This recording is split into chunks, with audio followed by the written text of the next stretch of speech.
Looky here, the backhoe is back in action, guys. We had some good suggestions, but we're going to tell you in this video how Bryan fixed the backhoe. All right, guys, we're back in action with the backhoe now. Ooh, look at that. It's not all boop. Yeah, so a lot of good suggestions in the last video, and I bet you're probably wondering exactly what we did to fix it. So there's a few options. We had the welding option. Right, and I think that would have been challenging just to bend that thing back into place.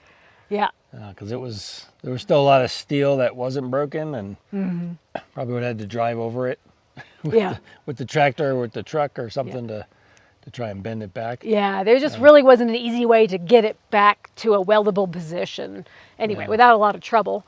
The other option was, I wasn't sure if this was going to happen, a new tractor, because New tractor. Bryan did take a little spin out to the dealership, and well, it looks like he test drove. I test drove a couple of different ones. Basically a CK model like this with the cab, and then an S model, which was pretty heavy duty. So Next size up. Just wanted to get he wanted to get a feel for maybe what a new tractor might look like. Yeah. But wouldn't that be nice, snow blowing in the winter in a cab? a cab with heat. I think everybody said that the first time you got the tractor, that you might want a cab. Yep. But anyhow, there was one other option that Bryan went with that actually was the easiest option, and that ended up being new subframe. Yeah. So and more reasonable price than I expected as well. So yeah. In fact, we'll show you coming up. Bryan actually swaps out the old subframe and compares them side to side, so you can see the difference in the structure of the subframe. Right, because they made some modifications to it. I think that was been a problem in the past. That's been identified, and then they fixed it. So yeah.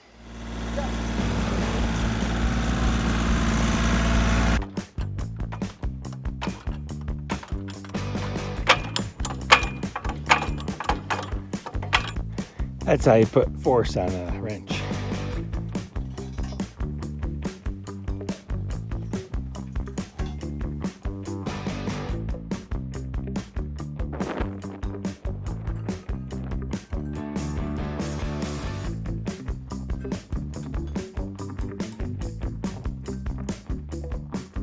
On the Backhoe subframe, had to get a couple big ass sockets. I had an 1.25" wrench, but it'd be easier to put the bolts back on with the socket, but I need an 1 3/16". Anyway, so 4 more bolts to get off, and then see about getting the subframe moved and then get the new one in place. Here we go.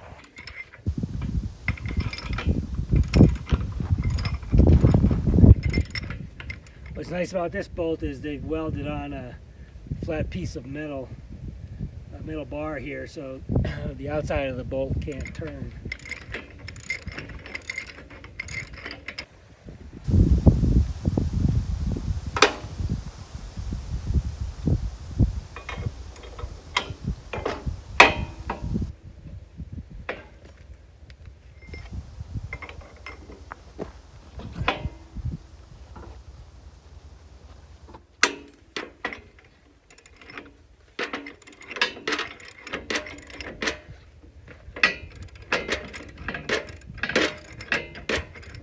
I did get new angle brackets here, so I'm going to put those on just in case these are weak in any way.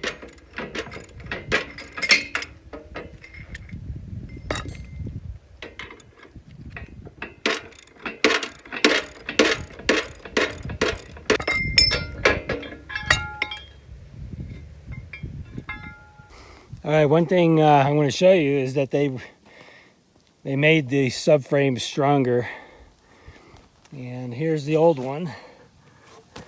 You can see this was on an angle coming down. Ideally that angle, or it should have been extended at least to there, I would think, because this is where it's supported under the tractor. Now in the new one, they put basically gussets on both sides, so you've got that's got to be 3/8 maybe, 5/16 on both sides. You don't have the angle anymore, but you've got definitely some extra strength on both sides. So That should make a big difference in the strength of the subframe. Now I got all the bolts in, and now I just gotta tighten them all up.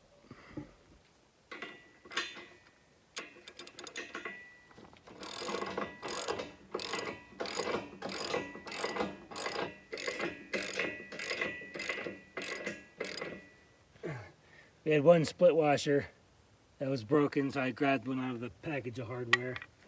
But all the hardware was in good shape. So I'm going to kind of loosely tighten everything first.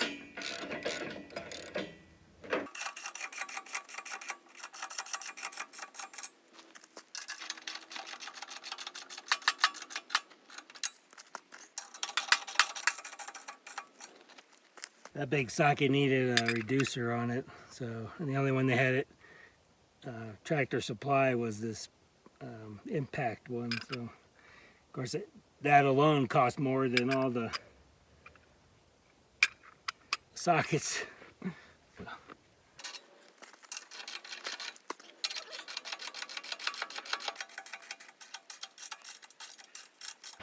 All right, so subframe's all done. It wasn't a bad job at all. So we did have one slight issue, and that was we had two left-hand brackets. So these brackets here, for some reason we had two left-hand ones, so I'll have to let Aaron know to check his other subframes, because he might have two right hands on one of the other ones, so we'll have to give this one back to him.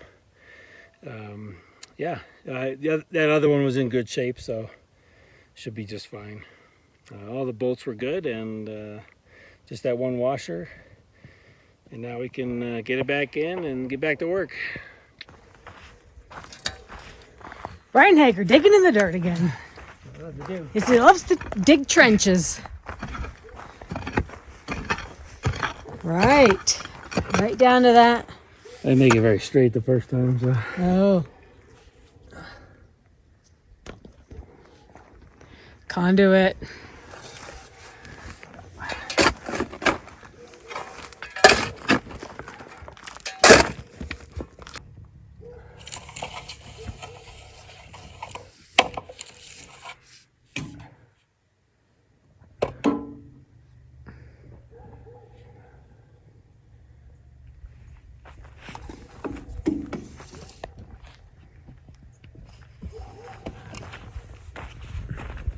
Odie's. Gotta love that stuff. So this is all that conduit we had, huh? Oh, this piece, yeah. I bought all this.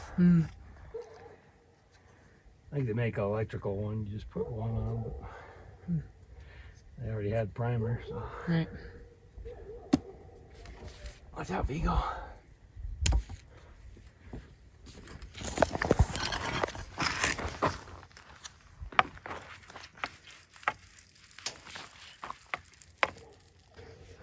Okay, watch out.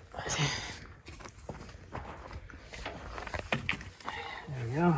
Yeah.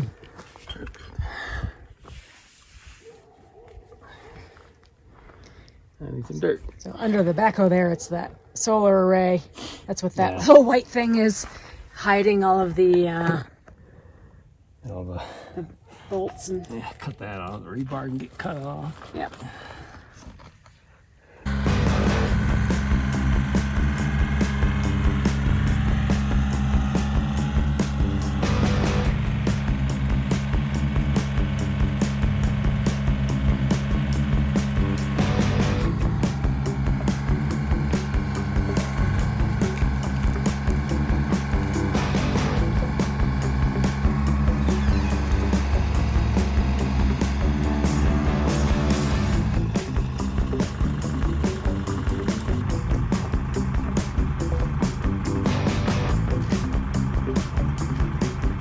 I think you're gonna have to move, Vigo. Yeah, I think you have to get out of the way. Out. Out.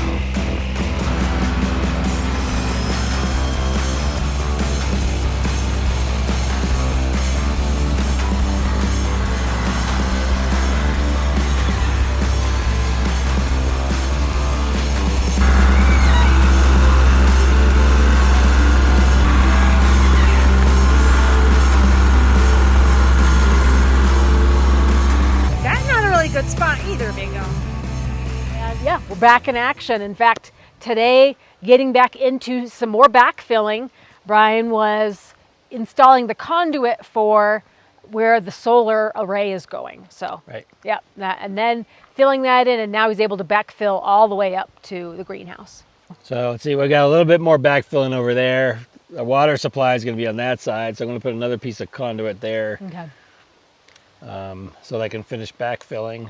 Yeah. And so that won't be a long piece to get the line through, because the line won't need to go through conduit all the way. And then more sifting of dirt. We need to get some weed stop fabric to put inside, but then I could start putting some dirt in there as well. And then the other major thing for the inside of the greenhouse foundation is all of the air ducts and piping that we're putting in for the air exchange. So that is definitely to come as well, but still a lot of backfilling and dirt sifting while the weather's nice and digging. And we moved a lot of dirt. Aaron brought out his skid steer for us, and that was very helpful. Yeah. We got a lot of dirt moved and a lot of backfilling done with that thing. So the skid steer wasn't a permanent addition to our homestead, but we're definitely thinking Taylor Implement for being able to supply that to us to test it out at high altitude. And, you know, we definitely got full use for that week of being able to. I think I put at least 10 hours on that. Yeah. So we moved a bunch of dirt with that. So we really appreciate that. Yeah. Taylor Implement. So. But as you guys can see behind us, it's very pretty right now. We were entering peak foliage season, and we wanted to extend an invitation. This weekend actually is the Peak to Peak Art Studio Tour, and our house is on the stop. It's one of the stops on the tour. So look for the road signs and the arrows, and feel free. I know we got a lot of local viewers and watchers, and local or semi-local. It's a great time of year to come out and see the foliage. Come visit Colorado Mountain Living. Yeah, and surprisingly, usually the leaves on our side are kind of the last ones to turn, but they all seem to be turning together. So yeah, it's and there's some oranges in there, so it's really pretty. Lots of colors, especially when you're coming up through the Gap Road and the canyon roads. But this weekend it might be a little chilly, so I'm gonna have some hot cider, some hot toddies, and some snacks. But it's an art studio tour, so it's basically getting to see the art studio, looking at the art pieces, seeing some demo action with the blowtorch and the encaustic and the dried flowers. So if you've been wanting to kind of check out the art and you're local, this is definitely your opportunity to come in person and come check out the homestead.